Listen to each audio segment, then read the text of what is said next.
নমস্কার বন্ধুরা, আজকের রেসিপি আমার ইলিশ পাতুরি। তোমাদেরকে আগের দিন বলেছিলাম আমার গাছে চাল কুমড়োর পাতা দিয়ে একটা রেসিপি দেখাবো। তো প্রথমে আমি চাল কুমড়োর পাতাটাকে নিয়ে ভালো করে ধুয়ে নিয়েছি, সর্ষে রসুন কাঁচা লঙ্কা পেস্ট করে নিয়েছি। তারপরে মাছটাকে ভালো করে ধুয়ে ওই পেস্টটা জিরের গুঁড়ো পরিমাণ মতো নুন হলুদ কাঁচা তেল দিয়ে ভালো করে ম্যারিনেশন করে নিয়েছি। এটা আমি মাছটাকে 30 মিনিটের জন্য ছেড়ে দিলাম।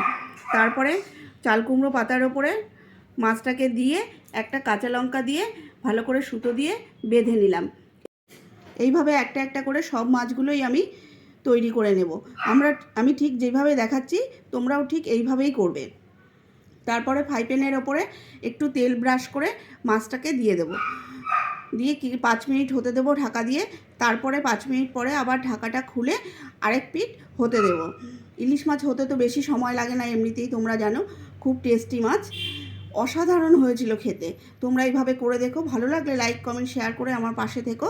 দেখা হবে নেক্সট ভিডিওতে। আজ আসি, সবাই ভালো থেকো।